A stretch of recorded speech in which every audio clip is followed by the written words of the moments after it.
All right, everybody, welcome. It's I turn around toward the robed man or whatever my new moniker is going to be. We have Rob over here. Hey, Rob. Hi guys. And so now this is the initial beginning of any of my videos where I'm trying to get myself copied and posted. So just look at our lovely faces. Actually, Rob, why don't you tell? You're going to be new to my channel, but I'm sure you're not new to the people who are watching. So can you give us a little bit of background about I Sure. don't know, wargaming, battle group, and all that stuff? Yeah. So usually for me, I've been a collector. I'd say for 30 years, I've been a painter, collector, kind of those sorts. I just recently got into wargaming probably in the last 10 years. I know that there's a lot of people that are career war gamers. I'm far from a career war gamer.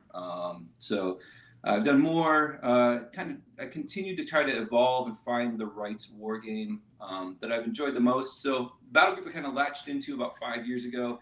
And haven't let go. It's really kind of does everything it should do in a realistic aspect for me for World War II.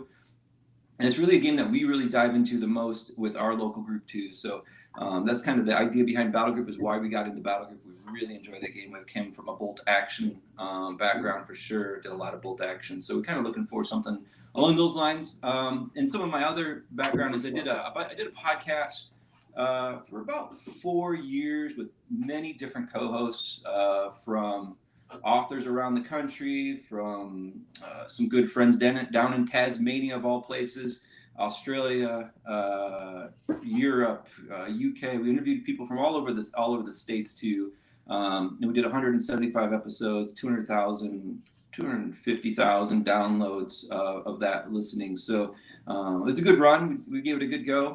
So we have a lot of experience. We did a lot of battle group shorts where a lot of guys kind of locked into listening on our channel or our podcast about what battle group's about. We did a ton of publicity that way too, and it really actually took the rule book and broke it down into chunks. And each episode was a piece of that to understand battle group. And so we've always been kind of an educator for battle group in a way, and tried to punch out really awesome tables.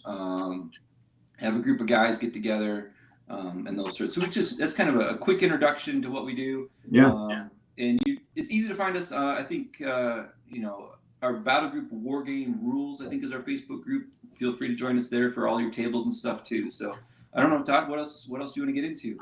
So yeah, everybody. And I think the podcast is no longer posted, right? Yeah, I let it go. I had to close shop.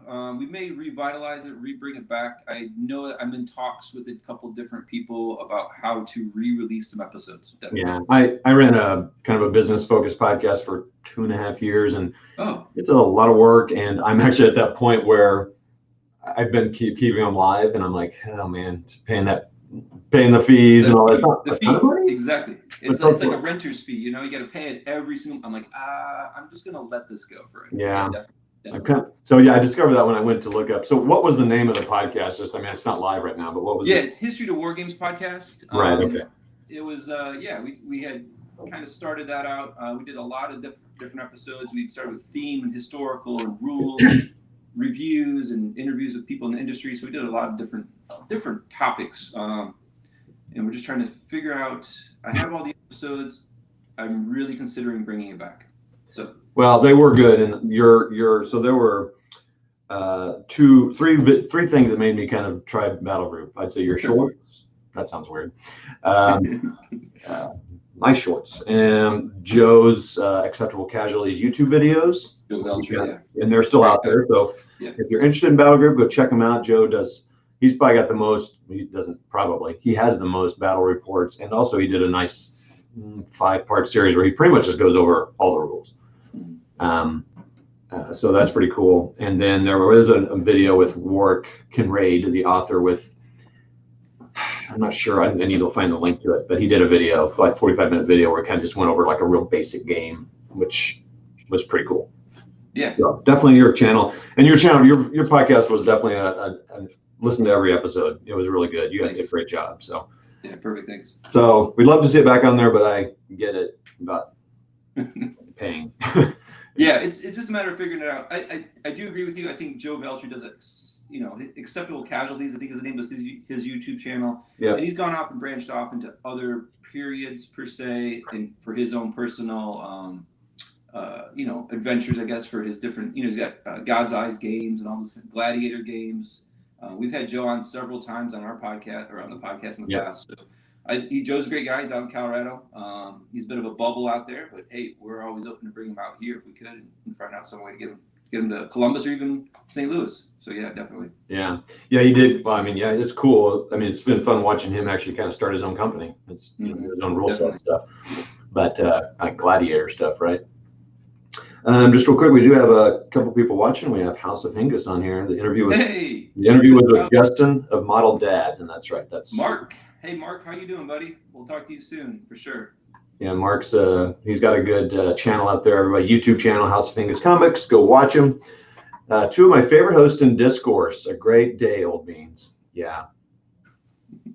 This is two amazing people here on screen. And then of course we have my arch nemesis, Gun Barrel. Gun Barrel and I have been going back and forth for at least 10 years on YouTube about stuff. He's hilarious. I mean, it's a friendly nemesis. Model Dads was a channel. I don't even know if their videos are still out there, but they did incredible videos. But they've done like House of Hingus, and I've talked about this a little bit about making YouTube videos, making podcasts, and kind of keeping at it. Just hate the game. Just hate the game. That's right. Just staying encouraged to like Model Dads, and I don't know them and stuff, but you just reach a point where it's like, oh man, I got other stuff to do. And I mean, to me, this has become a part of my hobby. Right. So it's hard for me. It's hard for me to give you up, YouTube. That's so true. So true. But because it allows me to, have a conversation like this, right? I mean, people like Rob here, and I've talked to Mark at House of Hingus, and then, like I said, Gun Barrel and we've never met, but we've just kind of jabbed at each other on YouTube for 10 years, and it's fun. And we're all from all over the place too, which is pretty cool. So I think it's a great point, Todd. So I think what happens is just the connection of Facebook, Twitter, just being out there, kind of being in the community. What you start to see is when you start to go to some of these conventions, like we'll host games at Origins, we'll host games, at different locations, and we'll have guys come up and say, hey, I listened to your podcast, or hey, I want to join your game, I hear about your stuff.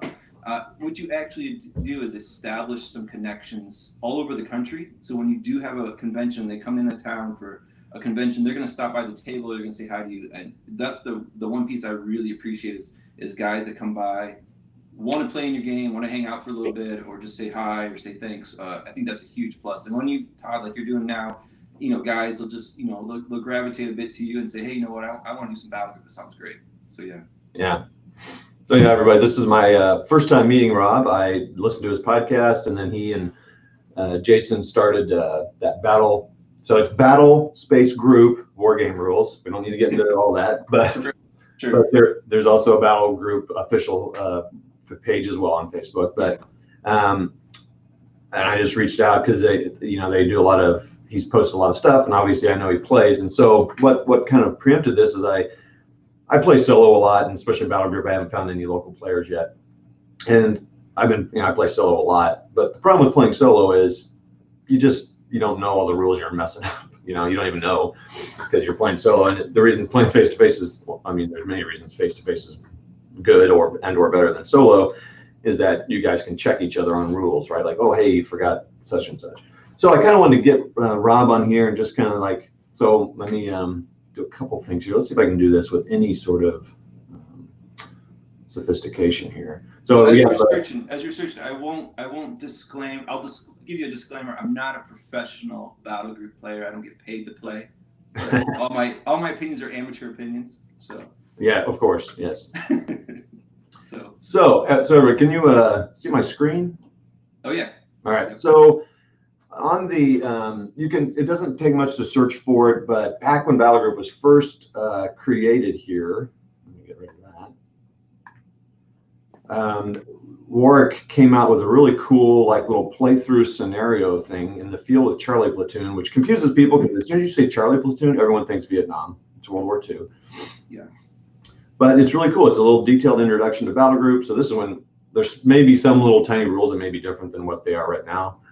But anyway, it's just a little attack. So here's the board. It's probably like a 4x4 board, and like an attack defense scenario against in Bocage, the Americans attacking Germans in Bocage and Normandy. But it's really cool. So if you're thinking about Battlegroup, it's out there free. I posted it up on it's not by me, but I posted it up on the Battlegroup Facebook page, so you can download it, and you can find it anywhere. Just search for intro report PDF or Battlegroup report. It's a small, so it's so for people who don't know, Battlegroup can be played in many levels, from squad to, I believe, battalion. I think that's right. But squad actually means like a platoon. So it's more like a chain of command or battle or bolt action type size of battle, and then up to even bigger. So it's kind of designed a little differently to allow you to scale like that, which many games aren't. And Rob, I assume you've played way more games than I have. Where do you think the sweet spot is for Battlegroup? Because I don't think it's at this squad level that I could be. Yeah, the squad level is going to be a bit different.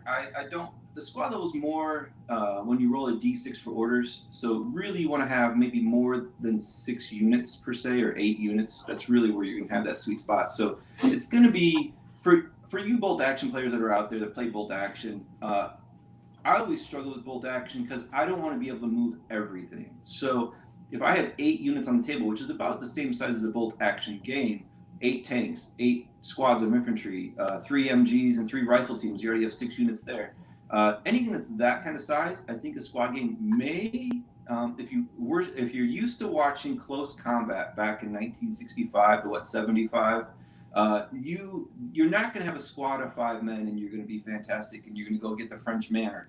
You need at least 6 squads, right? You're going to have that kind of operation. So a platoon size is probably the ideal game size, which is the same as the traditional games that are out there now. Let me kind of give you a quick disclaimer too. Is Todd, that Charlie Company thing, I think, is one of his first introductions to Battlegroup way back in the day. Yeah. I think 2004. I think it was when that published, 2003. Yeah, it's old.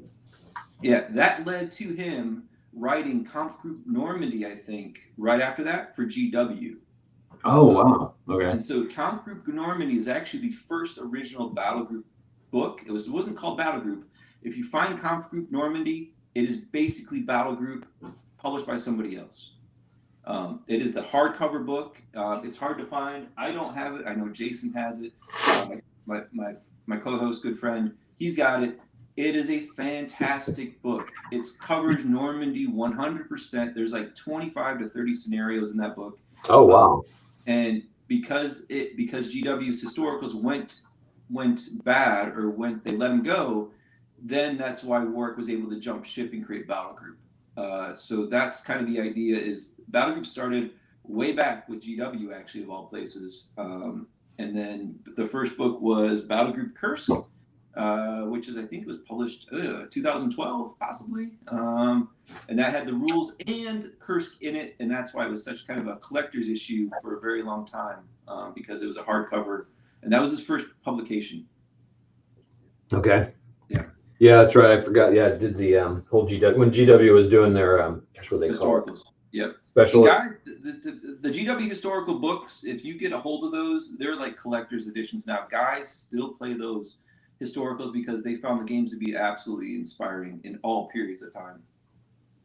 Well, yeah, that's just. I mean, we kind of, Rob and I were chatting briefly before we came on here, and yeah, I mean, there's a lot of people who play a lot of old rule sets, and I have been trying to get hold of I saw their war. I'm not into ancients. I don't know why I even try, but it's always kind of something I'm a little curious about, but I'll probably never do. But I remember when they were kind of closing down that whole historical section, and I saw a War Master Ancients book. Yeah, sure. In a store, and I don't think I saw it and I was like, I don't know, I'll get it sometime.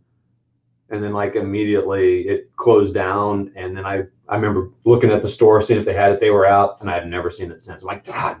Yeah. It was I don't know, $30, and now it's $200. And it's like, well, I've flipped through a couple of those. It's 1990s wargaming, to be honest with you. But some of I always kind of glean different ideas from some of these old rule sets. I don't always need the entire rule set. I know there's lots of guys out there that they can't step away from a rule set and they just collect them. So I'm more of a guy who just gleans 3 or 4 ideas from a rule set and says, you know what, that's a fantastic idea. Where did that go, kind of thing. So yeah. So, hey, you guys, whoever pops in, just make a little comment so we know you're here. We got Tony Kenner, who's a board war gamer, and he's not alone in this sentiment. Like I always say about, there's a guy named Kev who does big board gaming. Kevin and I chat. Well, actually, I was on a chat with him last week on his channel, and I always call him Mini Curious, but he may make the dive. But I always tell him, just see if you can buy a bunch of painted minis. So, which I have done. I bought painted minis too before. It's kind of a nice way to go, because I think a lot of people, like Rob, you said you've done a lot more painting and collecting. You said, I think. Yeah, so I do a bit of both. So I do commission painting for some guys. No, okay. I do some of that. I just dabble in it. I'm not full go on that. I also have people paint for me too, because there's sometimes where I just don't want to do Romans in the 4th century. I don't want to do it. So I have somebody else paint those, or I just recently had some Saga miniatures done for me because I'm just like, I'm not painting shields. I can do Federals from 1864, but I can't do Romans from 10 BC. It doesn't work for me. So I usually use a couple commission painters that just kind of fill in the voids of stuff I don't want to do. Really, what it comes down to. Yeah. And then some stuff I paint, I just sell on eBay too. So it just kind of keeps me churning along, so I'm not feeling like I'm a giant hole of a hobby. I always kind of reinvest my funds. Yep, so, that's cool. Do you paint more or play more, or are they 50-50? I would always say I'm 90% paint, 10% play. That's really what's truth. We try to get together, my group that I have here locally, we get together one time a month is really our goal. We've been doing once every 2 months recently, but we'll blow off a big, huge game. Definitely something to look forward to every month or once every 2 months. We don't play as much. I think with how everybody is, kids, families, those kind of things, if you plan that way ahead, you'll get a huge number of guys to show up. But if you sit here and you say, okay, tomorrow I'm going to do Star Wars Legion, most guys can't make it on short notice. So we really try to plan our game days for sure. Cool. We might have had someone join us here. Let's take a look here. Jason, what's up, man? Jason, buddy. And I heard the kid in the background. That's cool. We're all. So Jason's going to join us if he can. Audio might have some technical difficulties, but if he can, he's going to join us. And if the kids are wrangled, but Jason, thanks for joining us. But pop on whenever you can. Jason, he might be on mute. Looks like. Yeah. Oh, I think he's good now. What's up, Jason? Oh. Yeah, so as we were setting this up, we were talking, Jason might have some technical things working with StreamYard, but that's cool. So House Mingus has got a long comment here. There is no one system to rule them all, but it's important to find your way and replicate the history. House of Angus, buddy. Yeah. We always you should have him on. You should have Mark on. He will educate the masses for sure. Educate the masses. Yep. Okay, so Tony says, I'll just read it. Well, let's just put it on there. Went to a small mini convention here in Northwest Ohio. So Tony lives in Ohio. Almost made the plunge, but was strong enough. Yeah. Ancients. Once you go there, you won't come back. It's mass battles to the, you need 40,000 men. You're gonna need a huge. But Tony, you're that close to us. We're in Columbus, so we're not too far away. So all right, so I'm gonna. So here's what I'm gonna do, guys. I'm gonna switch over just to my screen. No, that's not working. Let's see here. Oh, I go that there. There we go. So Rob, if you want, you could probably just turn off your camera too, if you want, for a second. If you want, we want to try to save bandwidth because it does help. But yeah, turn it back on. I think you can just stop form down there, if you want, or you can keep it on. There you go. Hanger flying. Oh, Rob, I know Rob. So hanger flying is James. I don't know how he knows you. Maybe that's at a convention. No, you don't know. Hanger flying is a guy that I've chat with a few times. Hey, how we doing? So hanger flying has a channel. Go check him out. He does perfect. Many. Gosh, tell me the area you're doing, James. But he has an imaginations campaign he's got going on where he's having some of the viewers help him make some of the decisions. So that's pretty cool.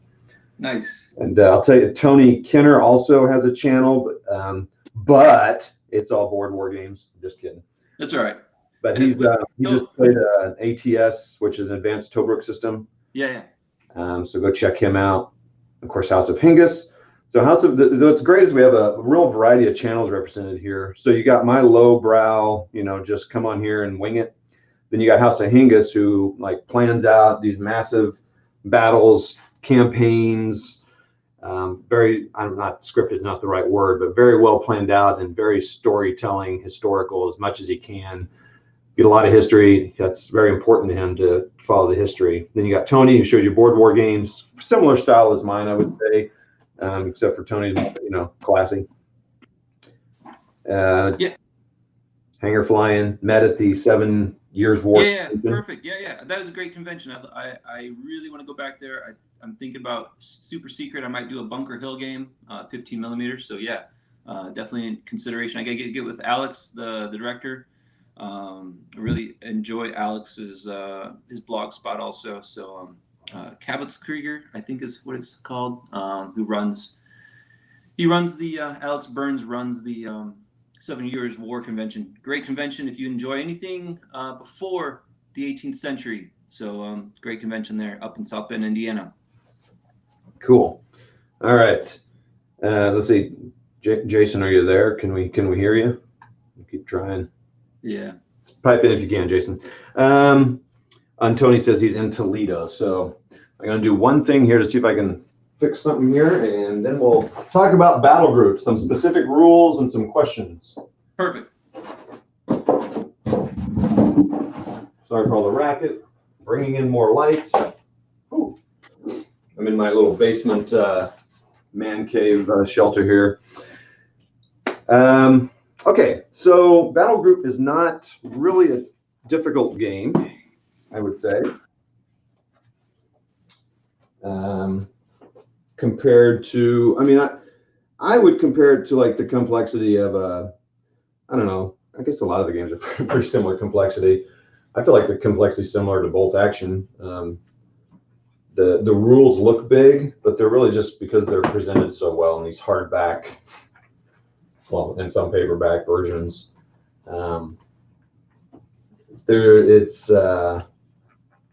Command is a little different than, I'd say it is different than most of the other games.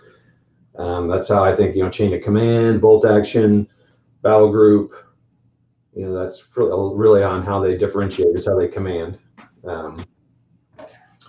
So you can see, so I set up this board similar to that Charlie platoon, which, as Rob had said, is like before it was even battle group. But many of the, so actually I think this explains a little bit. Then the army list that they build in there has, I think, a little slightly different points and stuff than if you try to build it with the books now. But they're pretty close. But as I played solo, I kind of was like, well, first of all, my tactics are always terrible. I'm terrible on the attack, especially then when you have Bocage sitting here. But as I played, I was like, it'd be great to get somebody on here that kind of knows the rules slightly better than me, and certainly not a professional player, because who of us are professional? Are there professional minis game players out there? No, I was joking with that. No, I'm joking. No, okay. I don't, unless you consider if you get prizes at a tournament as a professional player, because technically you're getting paid in prizes. Maybe you're a professional. But no, I was joking. That's true. I suppose if you make rules, because there are I guess there aren't really professional board gamers, but there's professional like Magic players. Yes, exactly. Yeah. So, one thing to think about is I did see a tournament. There was Bolt Action said, well, there's two tournaments I've seen for Bolt Action just for that sake. Is I saw one that said 1,000 points for 1,000K, as in dollars, and there was a recent one here in Columbus at the local.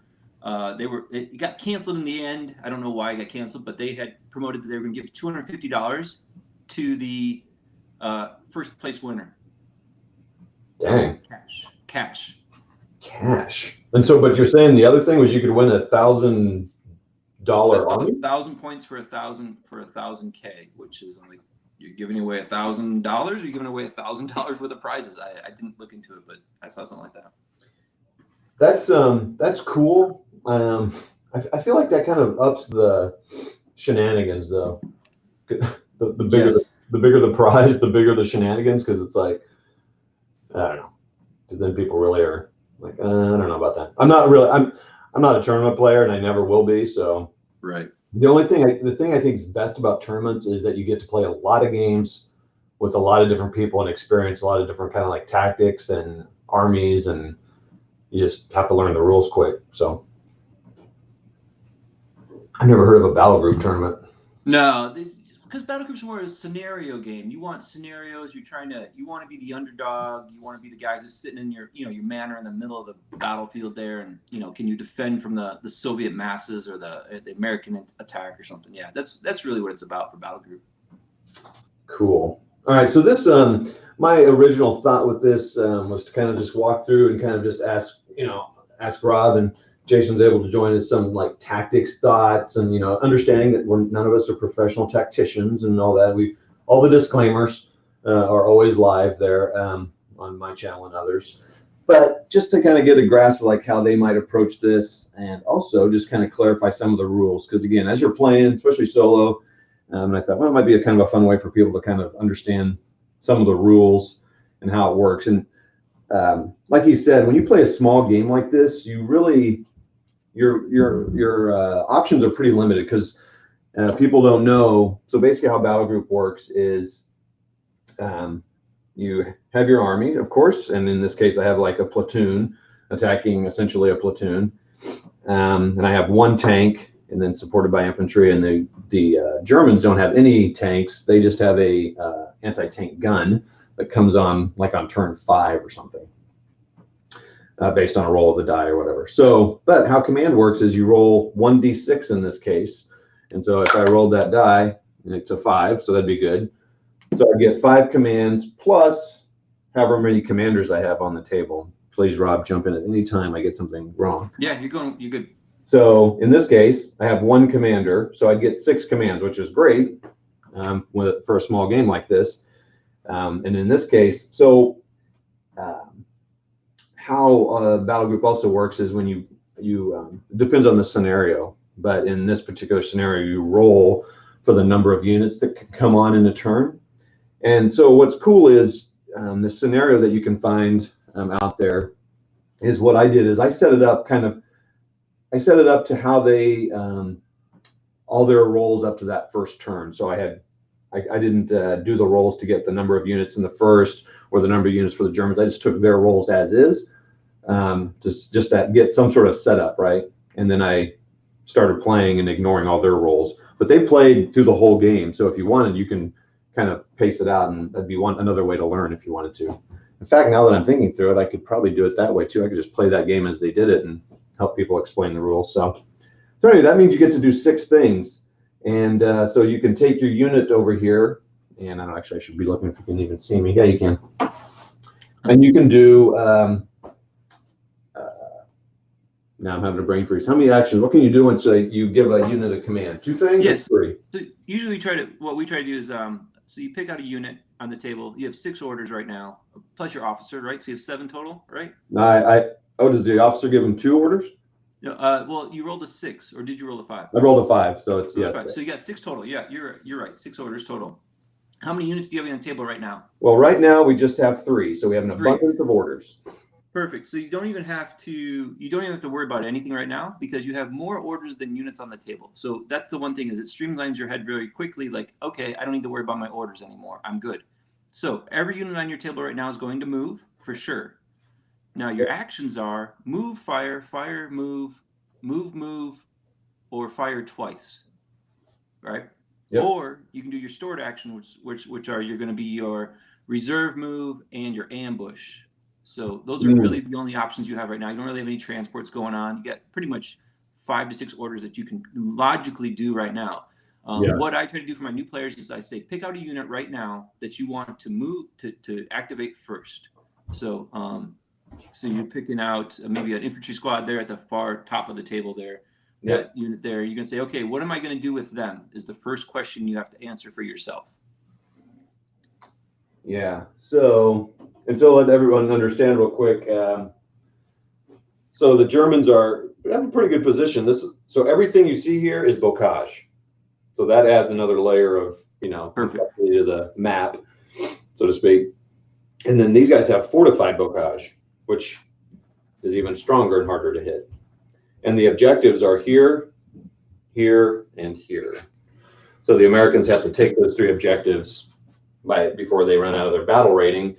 Battle rating meaning basically their morale, which is a pretty cool method, which you can you can run up against that pretty quick, depending on how things go. So there's a unit with a medium machine gun here and a squad, I'm sorry, same here, and then a mortar here, a sniper, I don't know my sniper somewhere, and then a command unit here, and my sniper's here.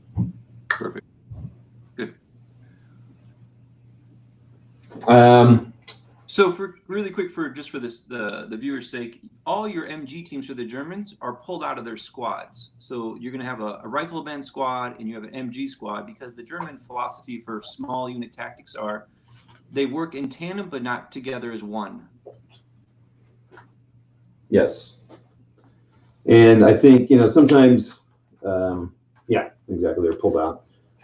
And so I think, so the first couple turns is pretty, for this particular game, is pretty, it's a lot of maneuver, right? And I think I might design the board a little differently than theirs, because it took me a little too long to get up to the object. Oh, and this building is booby trapped.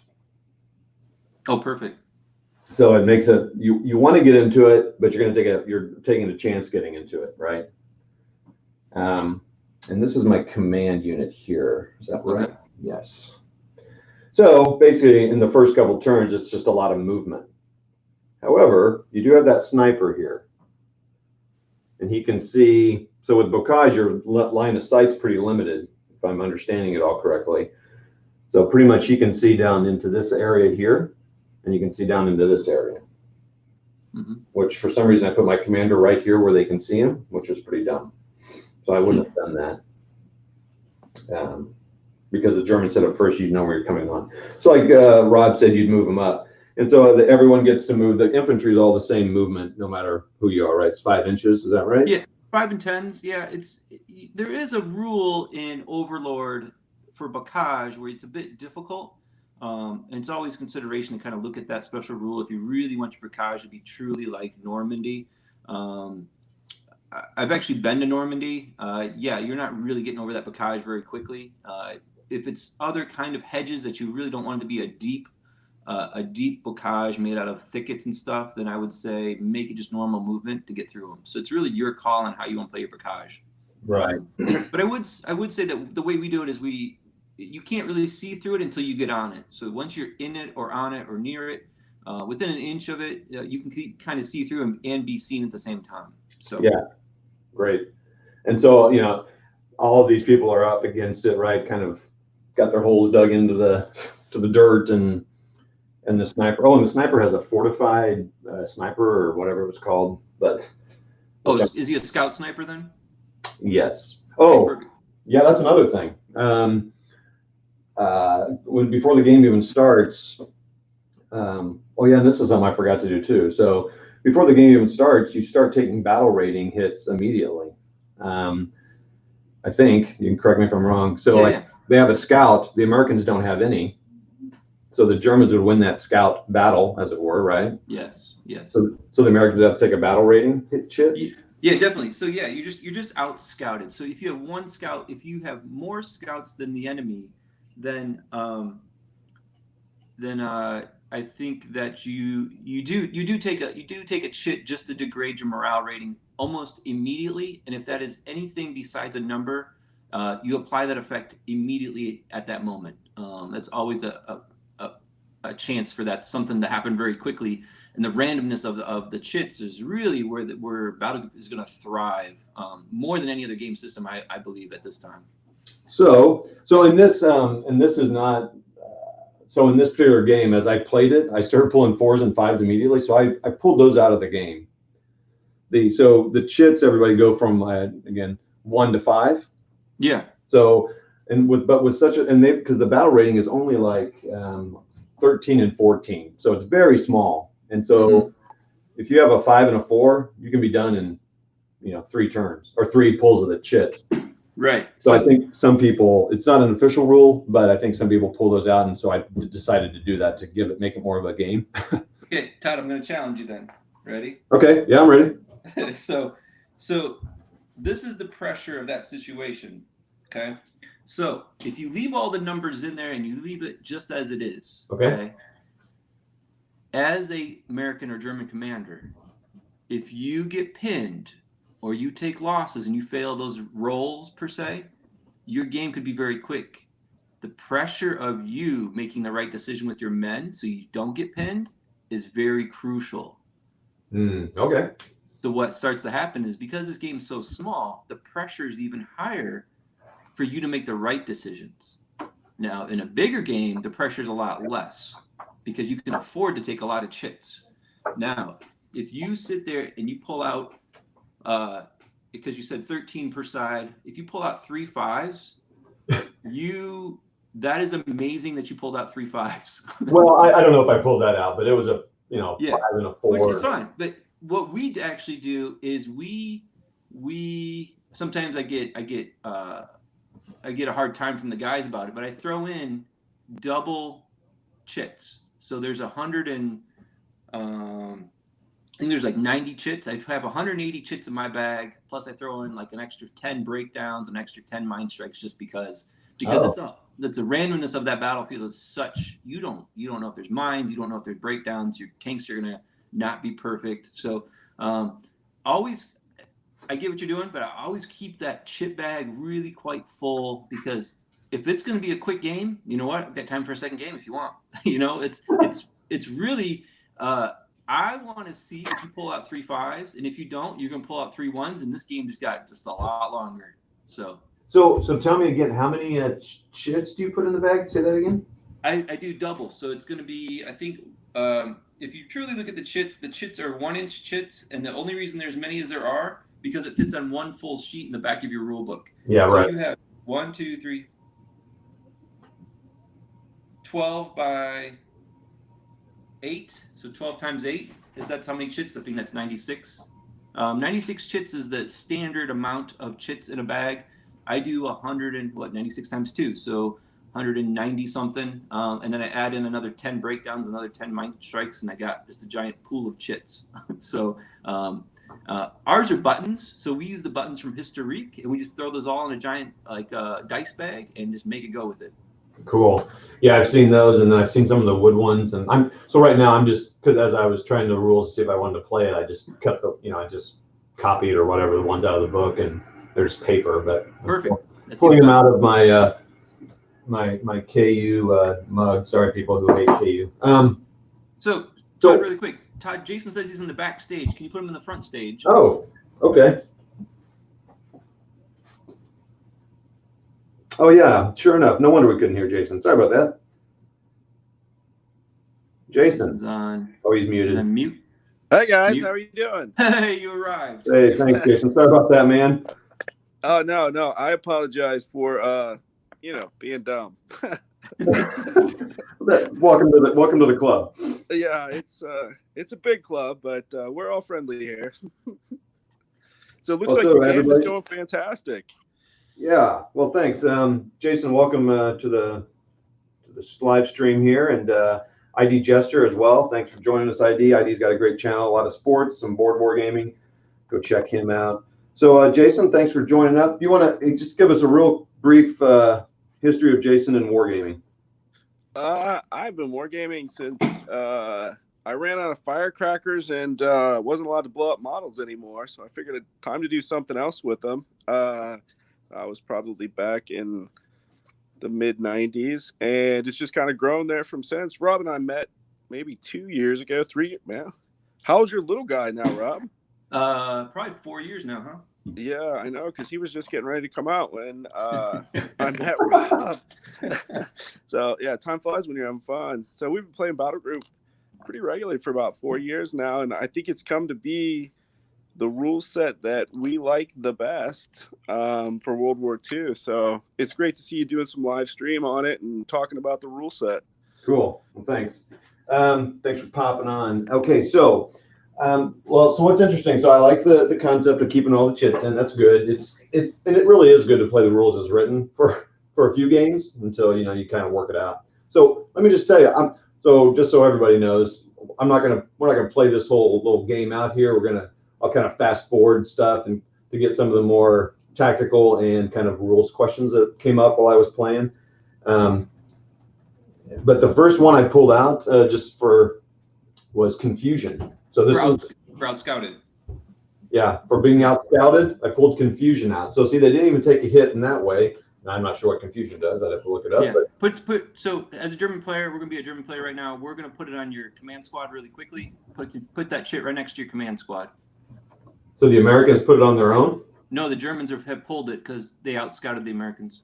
Oh. Or no, oh, you're right. The Americans have pulled the chit because they're outscouted. So put it on a German unit of your choosing from the American side.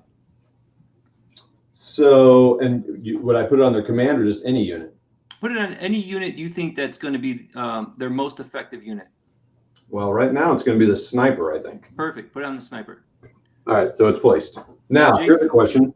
Yep. Do they pull for the held objectives, do they have to pull a chip for the held objective? Hold one second. Let's knock this out really fast. So, Jason, what's confusion if you roll a d6 on him? Is it just a morale test? It's just a morale test. Perfect. What's your sniper's rating? Oh boy. Oh boy. Hold on. Probably Just regular. roll a d6, and if it's a 6 or a 1, we'll move on. All right. It's a 1. Oh. All right. So he is.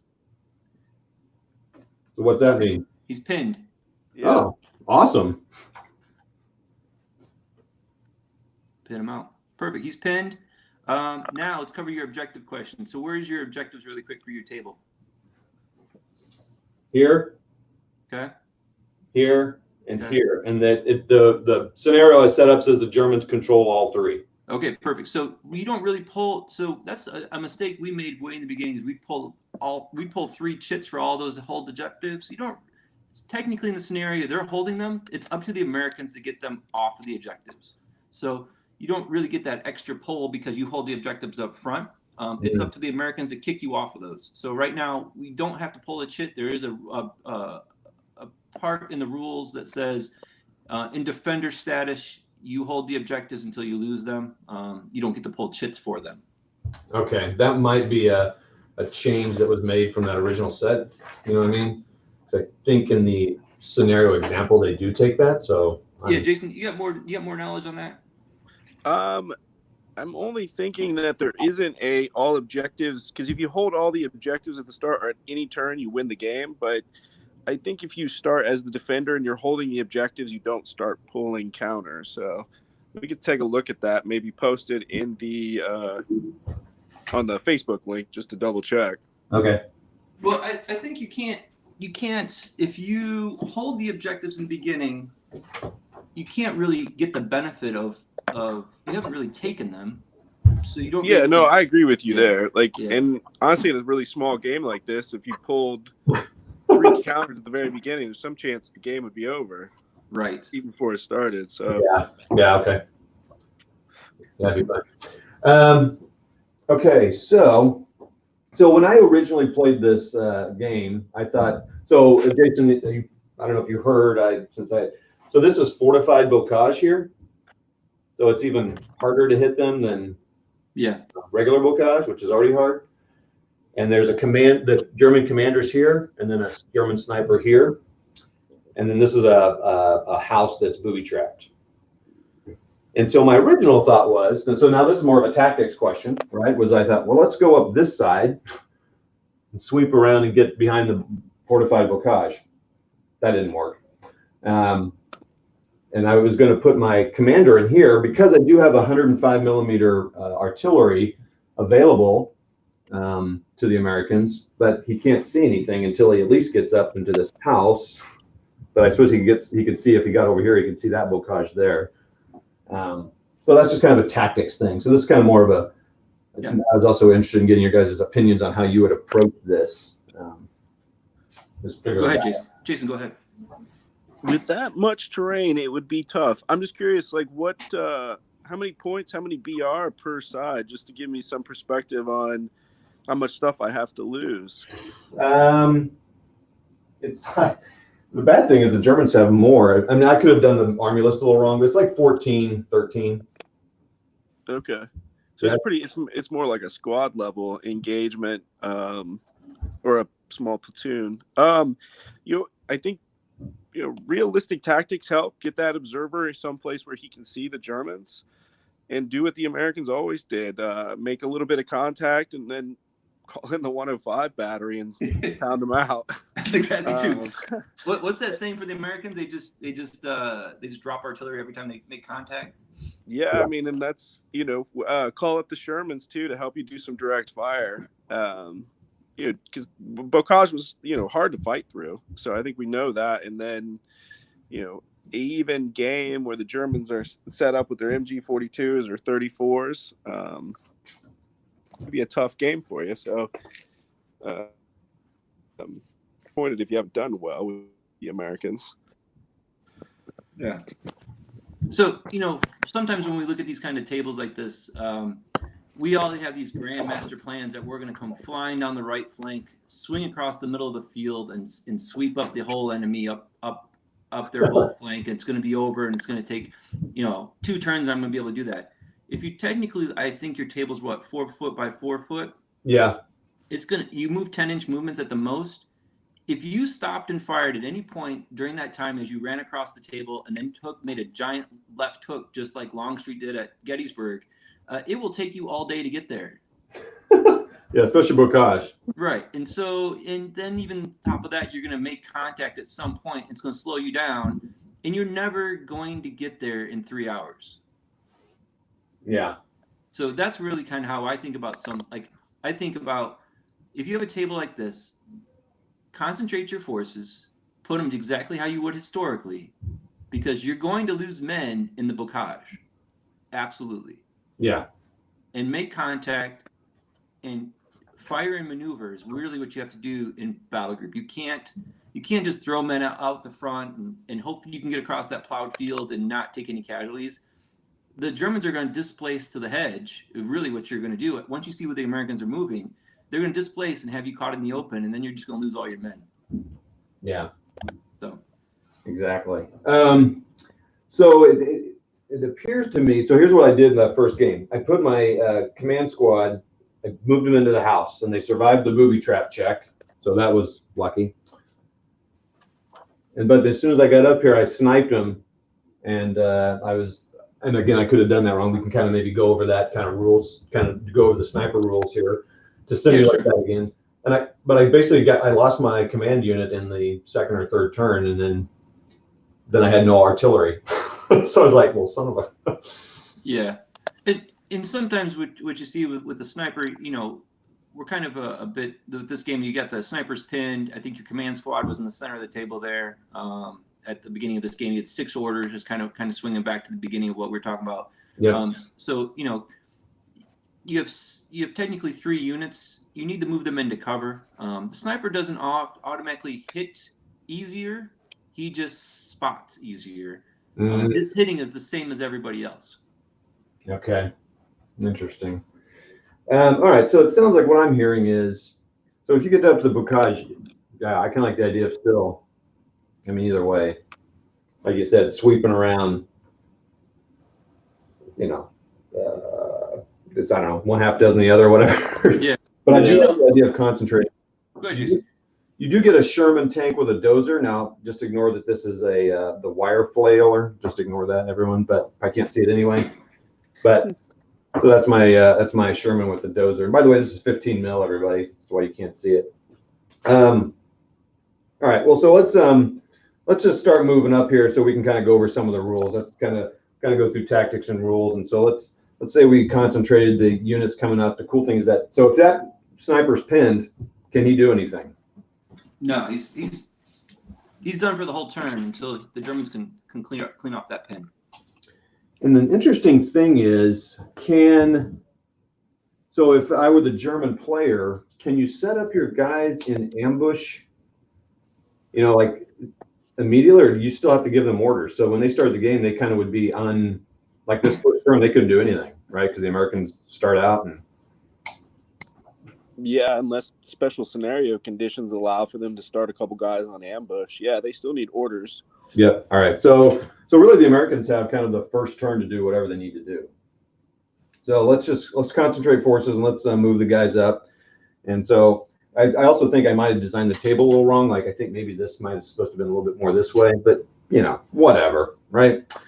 So let's Bocage can be kind of tough to do a starting game on because it all adds a whole level of rules and it's just a tough area. Sometimes the best way to start is with 5 tanks and a hill. yeah, Bocage definitely does add a layer. It makes me wonder if you just say their hedges and kind of start that way.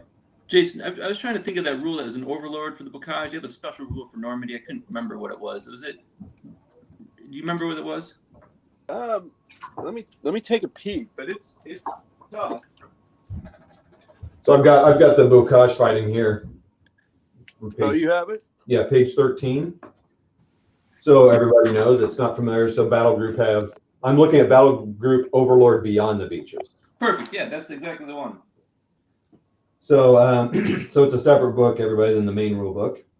Let's see. Always counts as hard cover for infantry. There you go.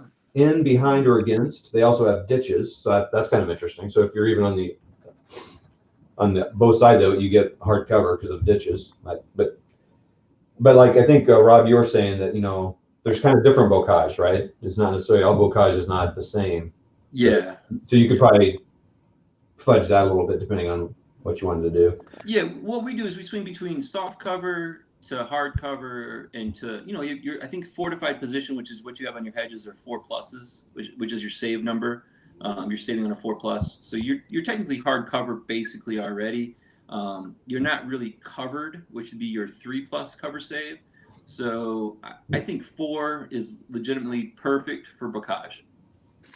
Okay, and we'll get into that, everybody. We'll do a couple turns of firing just to kind of walk through that. Yeah. Okay, so for movement purposes, bocage hedges count as an obstacle to infantry, so you reduce a unit's movement to D6. And then bocage hedges are impassable to all wheeled. We don't have to worry about that. Well, anyway. Yeah. So really quick, just for the sake of people watching, every infantry unit moves 5 inches or 10 inches. If you move twice, every unit gets 2 actions. So saying that it's a D6 off of your movement, basically you're going to move 5 inches, roll a D6, and that's how far you get to go in the bocage. So you kind of have to commit to the idea. If you are, just like he's placing those guys in the orchard there, and you are, let's say, Todd, you have that middle unit that's about what? We don't quite know how far that is. They want to go to that bocage. They want to cross over it. Well, because you committed to the idea and you can't pre-measure, you got to roll a D6 right now and take that off of their movement. Okay, well let's look at that real quick. So yeah, and everybody, we're gonna, like I said, we're gonna fudge through the rules. So that's interesting. So I was doing that differently. So all right, so you're not allowed to pre-measure, you said, right? No pre-measuring. All right, so because the whole thing with pre-measuring is there's that chance that you might not get there. All right, so these guys want to the sniper's pinned, so I'm not too concerned about getting to the other side of the the bocage. So yeah, I want to go over that bocage. So let's look at that unit right there at the end of the table there. So you have the tip right there. So we think that's about 5 inches to the hedge. So let's move our first move to the hedge, right? Okay. That's 5 inches. Yep, it's right? 4, so we're good. Bam. Yeah, we'll commit to that idea. Now we want to go over the hedge for our second action. So now you roll a D6 right now. 3. So you only technically get 2 inches over the hedge. Yeah, so they get right there on the other side. They get just on the other side. Yep, and that's all you get for that unit. Now they're done. That unit's been full orders. They're all finished, all done. So real quick question about orders. So you don't have to declare at the beginning of your turn, say, I'm going to have a move twice. You can do one order, see how that ends up, and then declare your second order. Jason, you want to do that one? In the most technical sense, I think you're supposed to declare both orders. So if you were going to say, fire at a unit of your first action and you just destroyed them, and you said, you would have to commit to firing at them both times. We're a little more flexible. Plus, it just seems somewhat restrictive to us. Like, okay, they're dead. I'm going to shoot at something else. So read up on the rules real closly on that, and then your gaming group probably needs to establish what you want to do. As I said, we like the flexibility of it, so we let you choose another target. So Okay. Yeah, and just to kind of tag on that too, it's you got to the hedge. Well, maybe I want to fire now. Maybe I don't want to fire now. You give yourself a little bit more flexibility there. If you have to commit to, I'm going to move twice. That's what I told you I was going to do. It becomes a bit more rigid. The battle group is very much the way where, just like Jason's saying, I'm going to shoot a tank. I blow up the tank. You mean I have to fire at it again because I said I would? You know, it's sometimes we like to leave a little bit of that flexibility in there. Say, you know what? I probably would switch targets if I knew it was on fire. Yeah. Yeah, I can see that. This is my impression of Battlegroup. The rules are fairly simple, and they also, I feel like there's a little bit left to interpretation for like what you guys are saying. Maybe that's accurate or not, but it feels like there's a lot of areas where you can say like, well, here's how we're going to handle that. Like they don't go into a lot of specific details about how to handle certain kinds of fighting and terrain. It's almost like, well, here's some guidelines, you know, you kind of figure it out. Use your Yeah, to a point. Go ahead, Jason, if you have. Jason gone. Yeah, I think for so I agree with you. It creates a lot of flexibility so that you can have a little bit fun with the system. That's good if you play with the same group of guys over and over, but if you're sort of traveling or you're in a tournament setting, it's a terrible system because your interpretation is always going to be different than mine. But yeah, I it's a pretty flexible game. You should have some fun with it. As Rob says with the chit bag, you know, the reason that there are 96 counters in the bag isn't because that's sort of the word of the Lord. It's just how many 1-inch chits fit on a 8.5 by 11 piece of paper. Right. Yeah, so that's a good way to put it. I think the great point is, I think Jason and I realized we went to a convention and we saw 4 games of Battlegroup. Every single one of them was played differently. Every single one of them. None of them quite followed the rules, because what we find that Battlegroup on the surface looks very easy, super easy. Like this is so easy. And the moment you start opening the book, you're like, oh, it's not that easy. The slope on Battlegroup looks on the surface like, hey, this is really easy. This makes completely perfect sense. Jason and I still learn rules and every nuances time we play. All up to like last month. So, and it's been 4 years. It is a slippery slope for Battlegroup. Once you dive in, you're like, oh boy, this is way more depth than I ever thought. Yeah, I think that's kind of what I came to the conclusion. Like initially, like, you know, how the movement and shooting works is fairly straightforward, but then yeah, I think that's where I started stumbling playing solo. I'm like, I think there's more to this than I'm getting. I don't really know. Yeah. So it's all in there. It's when you start, you get the rule book. The rule book is the hardcover rule book is an evolution. It wasn't quite that streamlined before. I'm glad they put their hardback together like that. I think it's fantastic. But when you start, it's almost like it's like Jell-O in the beginning, but then you're like, oh, I want all these other flavors of Jell-O because you know what? This is fantastic. It's got layers upon layers, campaign books, campaign rules. It's got a lot to it. So cool. Yeah, and so everybody, they do have a lot of books. They have Overlord, Market Garden, Curse, Tobruk. I mean, and there's a few more coming out. Pacific Outer coming out. Not sure. The Pacifics should be coming out soon. And yeah, spring, something like that. Okay. All right.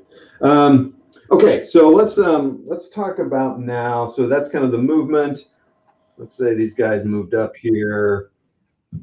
So these guys moved up, and this is a bar squad. And so let's say that they moved one of their actions up here to the bocage, and now maybe they wanted to fire on the sniper, and maybe they wouldn't do this. You might be like, there's no way they do that. But So let's talk a little bit about that. So you got this bar squad here behind Bocage, this unit that's pinned. It's a small unit, right? It's just two guys, a sniper and a spotter. Would you even fire at that, or let's talk about spotting and area fire? And I may be using the wrong terms here, mixing games up, but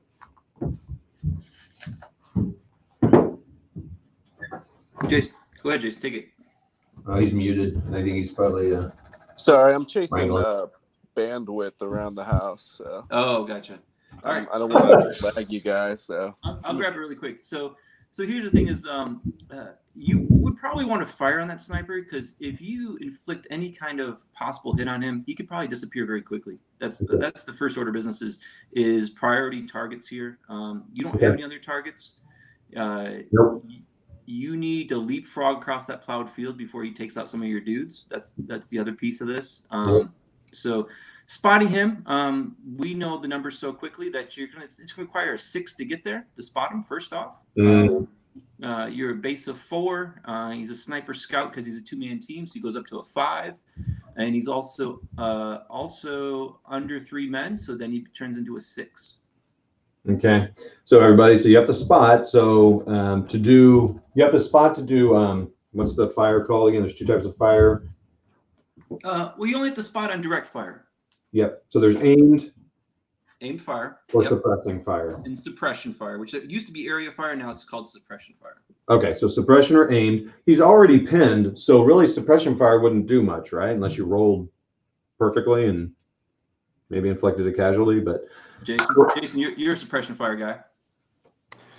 suppression fire is not going to help you significantly because the guy's already pinned. You can only just pin him. So your best bet is to try and do direct fire. And if he blows a morale test, there's potential you'll chase him off the table. Okay. Well, okay, so I rolled a spot. I rolled a 4. Did you guys get that? He doesn't spot him. Doesn't spot him. Yep. And the question is, let's do a second shot for these guys, just because that's what we're going to do here. So roll it again, see if you get a 6. Okay. Oh, look at that. I got a 6. Perfect. First order of business is mark them as shooting. Okay. We usually use smoke. That's interesting. Okay. Well, I'll use this for now. All right. Yep. So that they've fired. Because what's important is when you're out hunting in the woods and I know that, and I can't see you till you fire your gun. Now I know that you're smoked. I can see you better. Oh, that's interesting. Okay. That I had not. This is a new thing for me. So I hadn't even. Okay. So you smart because they have fired. Even though they didn't spot on the first shot, they didn't fire on the first shot. They fired on the second shot. So now they've smoked. You're smoky. Yep. So you are not going to fire for the hits. Now you can measure for distance. You didn't even know what the distance was until you were able to fire. Yep. So that looks like about 15 inches. Let's see what you have. So it is. Oh my gosh, man! What a pro you are. You are a pro. 15 inches. So you're going to roll for the shot, which is 10 to 20 inches. Roll the hit with small arms. Hold on. Let me pull out my chart here so I can make sure I kind of follow what's happening here. And this is aimed fire. And I'm just rolling 1 die, or rolling. Well, you're going to roll as much as your firepower is for that unit. So you're going to have a bar in there, right? You get some riflemen. So 4 rifles and a bar. So 6 shots. 6 shots. You moved. So you're going to need 5s, I believe. You're in the we're calling, 10 to 15? Jason, really quick, we're calling these firing twice. Oh, okay. I'm sorry. Yeah, we're better then. So 6 shots for 4+. So 2 of those hit. Perfect. 2 hits. Now you're in a Bocage, which is a 4+ cover save. Now you're rolling cover save for the Germans. So 2 dice, saving on 4s. 1 save. So there's 1 hit. 1 dead. Okay. And because you took a casualty, roll a d6 for your morale. Do not roll a 1 or a 2. How about a 6? So they're okay. Even better. Jason, go ahead. Take it away. Yeah, you got beyond the Call of Duty. Go ahead and roll another morale test.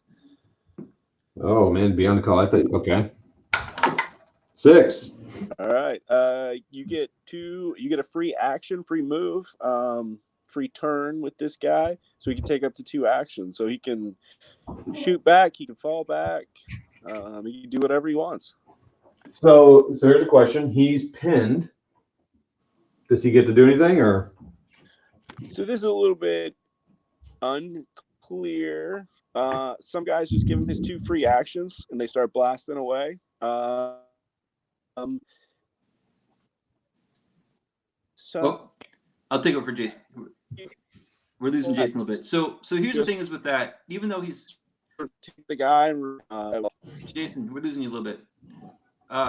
Because he's pinned, we don't remove that pin because the only way you can remove pins is at the end of a turn. Okay. Because it's a Beyond the Call of Duty, which is the randomized piece to that.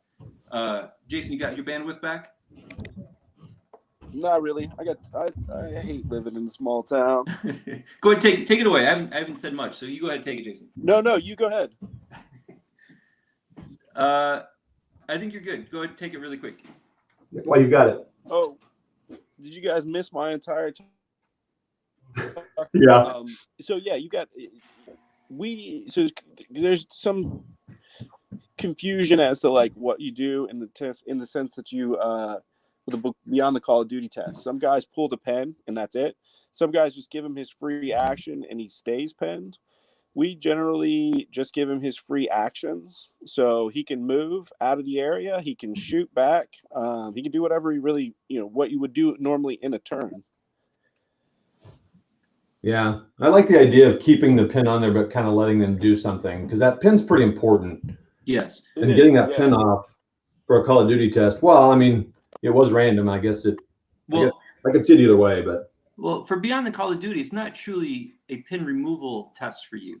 Yeah. If you really think about it, that's not even part of the rules of Beyond the Call of Duty. So you truly get 2 actions with that. So you get your 2 actions right now. It's as if they have 2 fires, 2 moves, whatever you want to do with them right now. That's really the choice you have to make right now. All right. Well, so if I were the German, and I would be tempted to fire and then maybe move away from the bocage, right?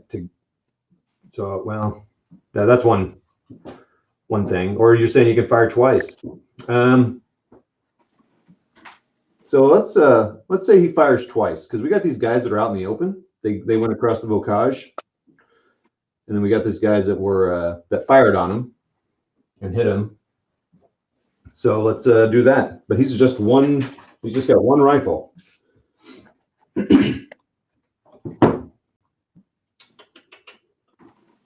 And it was interesting. I think they have a different. Well, now they didn't have a different range, right? Because I think the spotter gives them more range. Again, yeah. Did you pick a target really quick? Yeah. Let's pick the guys out in the open first. Okay, so just spot them. They're gonna be a 4+ to spot. Actually, 5 because you're a sniper. A 5. Or no, 3. I'm sorry, 3 because you're a base of 4. They have a little cover there, so you kind of have a little bit of hedge on that where they're at right now. They're not quite in the open. No, yeah. Okay. And so it's gonna be a 3 to spot them. So roll a 3. See if the sniper sees them. Come on. 2. 2. Roll again because you have a second action. All right. Well, let's not talk about my dice rolling. 2, but you get so even though you got them inspired and a bit of a hero, they weren't quite focused, I guess. Okay. Yeah. They're still pinned, right? It's got a lot of fire coming in. Yep. Yeah. So let's talk about something real quick here. So let's say I change targets, because I'm curious about this whole the smoke that you had me put on these firing guys. Did you have me put that on there because it would improve their being spotted? Yes. Go ahead, Jason. Yeah. So, for instance, vehicle in the open is probably the most dramatic. But so a vehicle in the open firing is an automatic spot. You don't have to roll, as where obscured vehicle is a 3 or better. So infantry in the open firing are a 2 or better to see. Obscured infantry are a 4 or better. So in that case, you needed a 4 to spot the guys that you did spot, up to a 3 because you're a sniper. But infantry in the open firing, had you would have needed. So I gotcha. Does that firing? So that is a question I actually had. So this is good. We're covering about this right now. So we're kind of mixing up turns and stuff here. So actually, let's do a pretend here. So let's say it's the Germans' turn now, right? So the Americans have done all they can do. done all that stuff. It's now the German turn. Do you keep the firing on the Americans so that you remember that they fired that turn? Yes. Okay. Do they lose that at the end of the turn? And I think so Todd, really quick. Turn one. Go ahead, Rob. Yeah. So the smoke stays on that unit because they fired during their turn. You don't. What we always say at the beginning of each turn is clear off all your smokes. Clear your smokes. Because technically that is important for the Germans to spot them during the German turn. Then you clear them. The Americans would clear off all their smokes beginning of their turn. Okay, cool. Yeah, because I was wondering about the Germans. Because when you fire, because it says in obscured infantry firing, which is what that unit would be, it becomes easier to see. It's a 2+ or a 3+ to see them. Yep. Right. So firing in Battlegroup is very important for that sake of knowing that you fired. If you do fire, it's easier to see you, and you may be shot back at. Okay.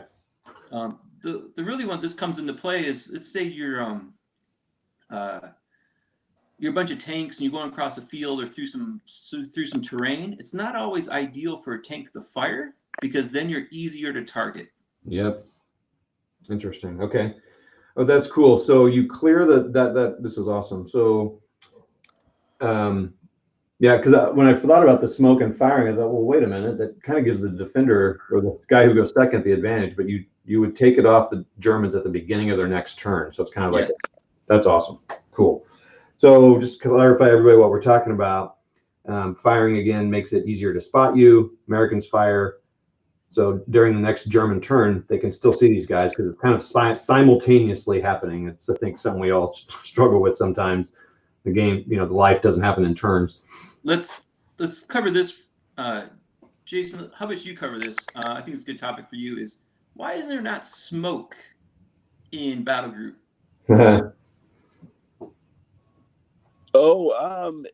They address this a couple different times, but mostly with the observation table. I think they presume that it's kind of tactical smoke, at least smoke grenades, smoke rounds are sort of built into the game, that your squads, your platoons, your tanks, they're all doing that, and it's built basically into the observation role. And honestly, I love the observation role because there's a lot of times where, oh, is this guy behind cover or not behind cover? Is part of the squad behind covers? And honestly, just roll the observation role, because normally I've seen most of the guys start arguing about it and then end up rolling a 1. So I'm just like, just roll it.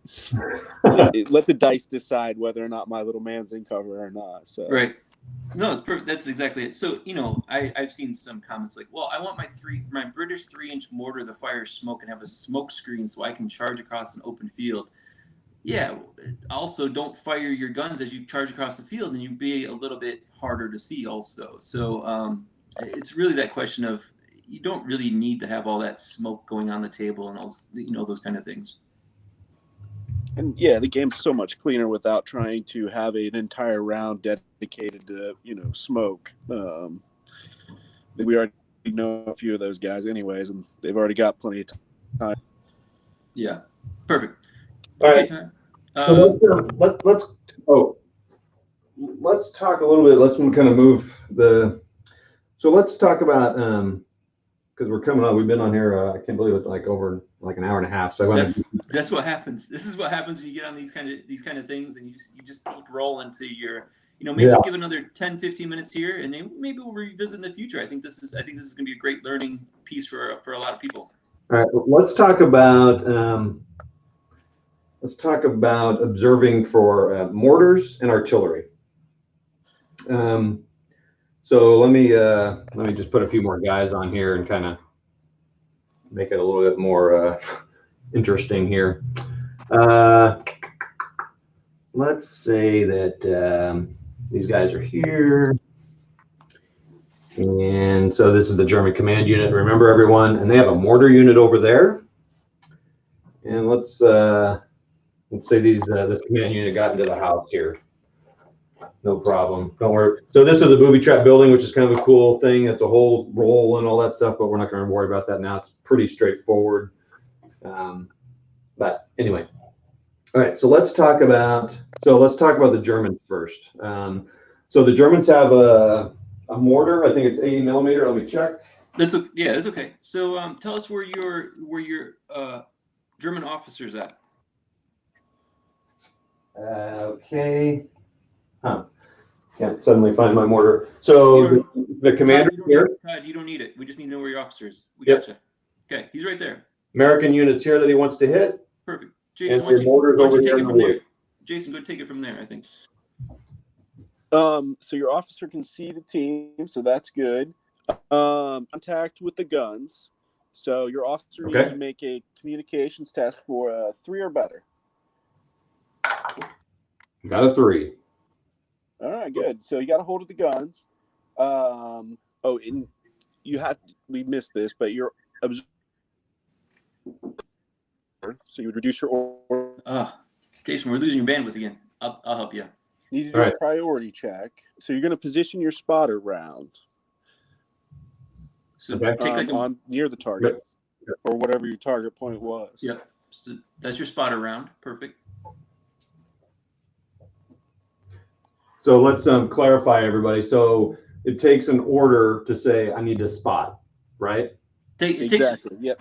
Basically, it's the order is called fire request, artillery request order. So you burnt the order as the first thing you did. Okay. Then you did the comms check, which is the 3+ roll. You then placed your spotter round, which you just did, on the target. Okay.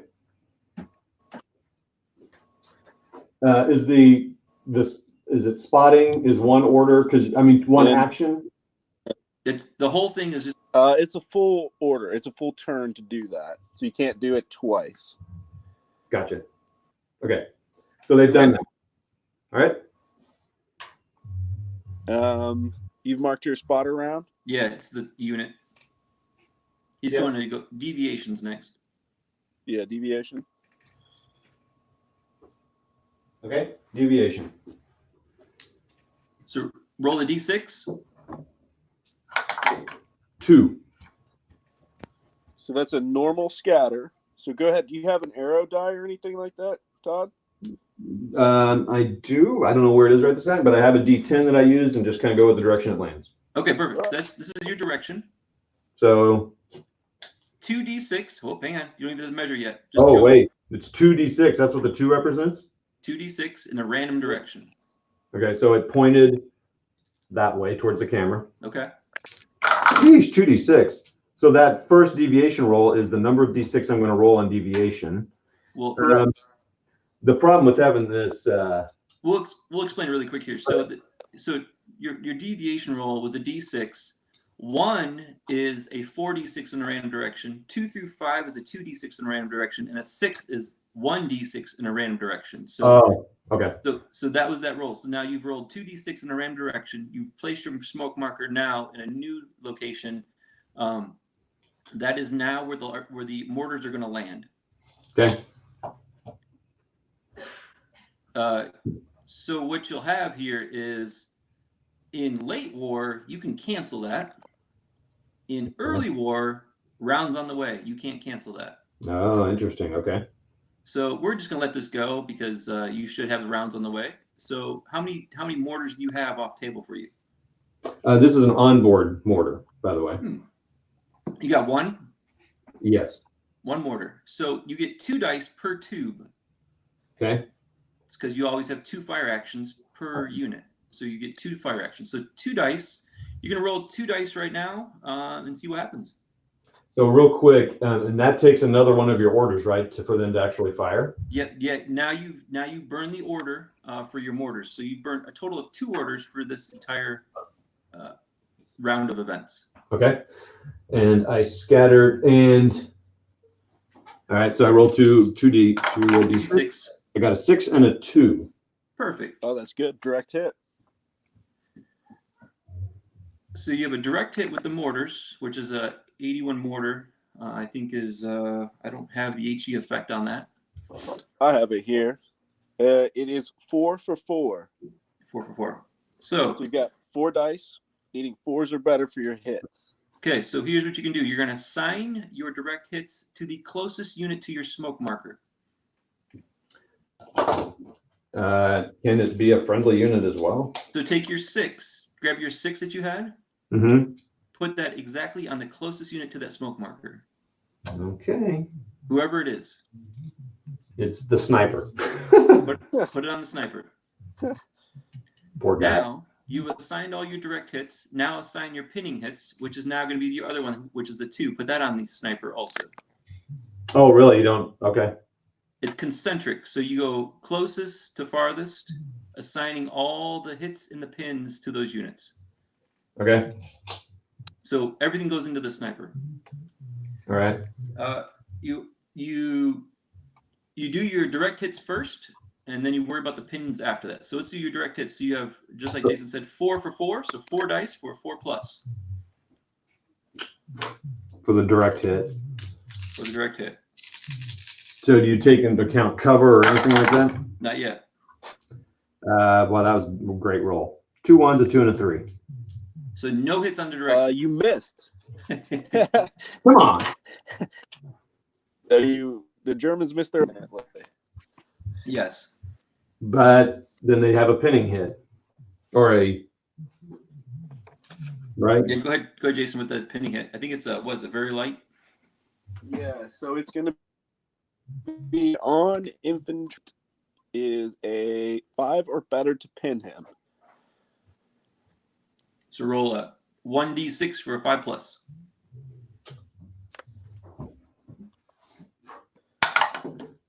Five. He's pinned. You get a real cover save, doesn't he? Cover save? Oh, yeah. Yeah, he's already pinned. Cover save. Cover save him. Oh. 4+. Nope. 3. He's already pinned, so you don't accumulate more pins. He just stays pinned. Okay. Okay, so that's interesting. So let me ask about that. So when pinning, all right, yeah, so you don't roll again, nothing happens. Okay. I think I kind of have that. I'll have to walk through that again, kind of. Yeah. So let's so you say concentric. So let's say there were more. So you're saying say there were more hits on this. Would he take 1 and then the Americans? Well, that's all because you had 2 dice because you have 1 80mm tube firing. Now, if you had 4, okay. go put 6 more dice on that plowed field really quick. 6 more dice? And pair them together. Pair them together like you have. Do 2 pairs. Pair. Do the other pair.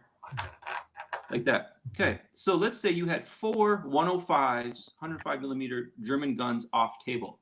Okay. And for that, or even on table, because you could either way. Each gun fires 2 dice. Yep. So now you're dropping 8 dice with more chances for direct hits and more chances for pins. Okay.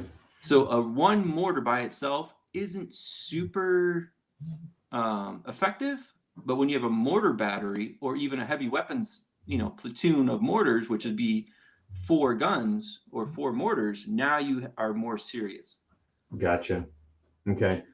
So is there any difference between when it's on board versus off board? So like this mortar's on board, but the Americans have off board 105s. Go ahead, Jason.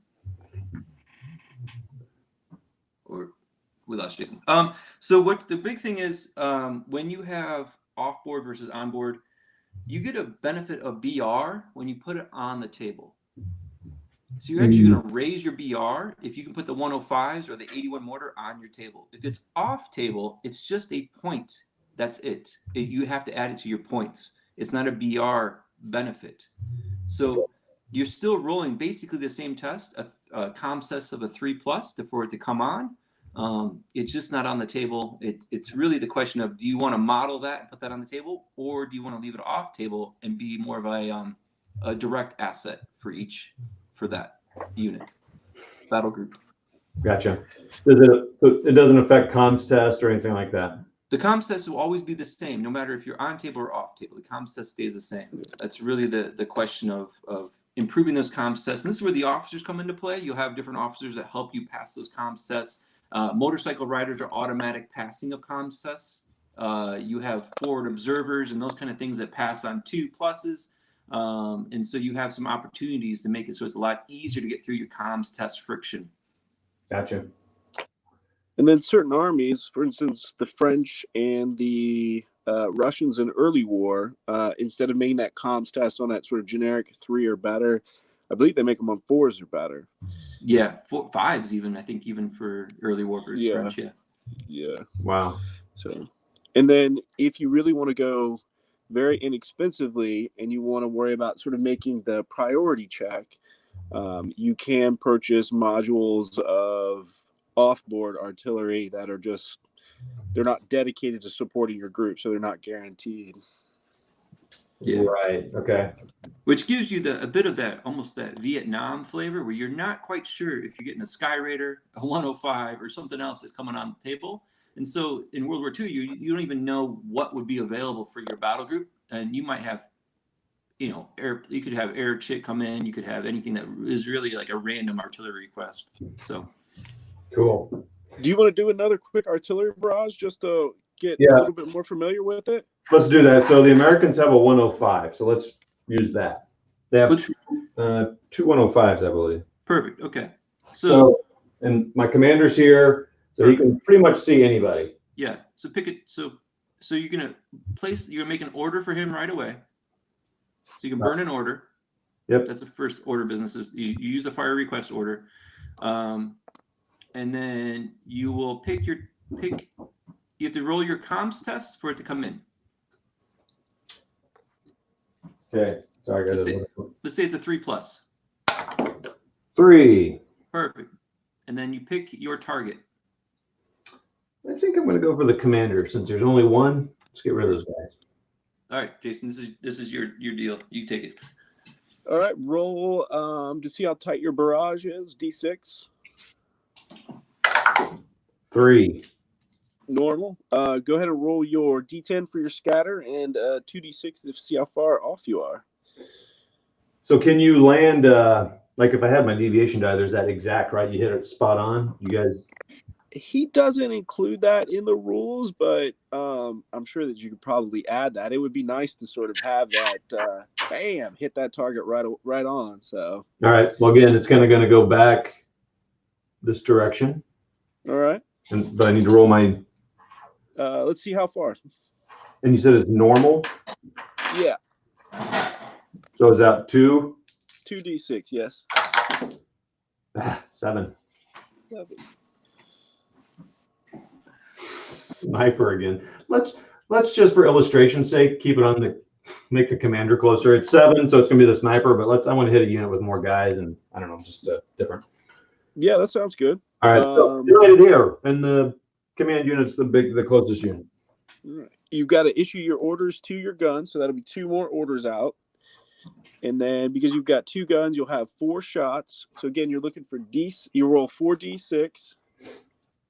Okay, and this represents both guns firing using both their orders to fire. Correct. Yeah. 5, 2 5s, a 3, and a 4. All right. So those are going to be all pinning hits. But just for fun, let's flip 1 to a 6. Got it. And then let's flip 1 to a 1. So we got a 5 and a 1 and a 3 and a 6. All right. So that's 1 direct hit, 2 pins, and 1 miss. So go ahead and assign your direct hit to your closest unit. Got it. All right. We're out of direct hit, so we'll go back to pins. Go ahead and assign your pin to your closest unit. Got it. And then the pin to the next closest unit within 10 inches. So in this case, the sniper again. So it could, if like it is. Just keep it there. Just keep it there. Keep the smoke there. Okay. All right. Yeah. Don't. Yeah. So now go through that. All right. All right. We'll do. So 105 is a little harder hitting. And of course, I've been thinking about a 105 all day. It is 5 dice for 3s. So pick up 5 dice looking for 3s or better. Okay. And am I looking at the aimed fire to hit table for this? No, this is just artillery. So if you flip into the back of the book under the gun stats. Okay. It'll tell me that. Oh, that's right. It's got the number dash number. Yeah. Okay. Oh boy. So I rolled a 1 and 3 3s and a 5. All right, that's 4 hits. So your command team needs to make 4 saves, and they're dug in, right? They're just in barrage. So Yeah, so 4+. 4+ covers safe because they're in barrage. they 1 2 3 5. So they saved 1 hit. Yeah. So pull out 3 casualties. So that gets rid of that stand. Yep. Perfect. Well, that took care of everybody then. Nah, there's 2 stands. It's kind of confusing. There's 3 guys still left in the unit. Okay. So Make a morale test for that squad. A morale test. D6. Because they took casualties. D6. Okay. 4. Good to So go. they're okay. Yeah. And then we'll move on to the pinning test for them. That'll be under the suppressing area fire table.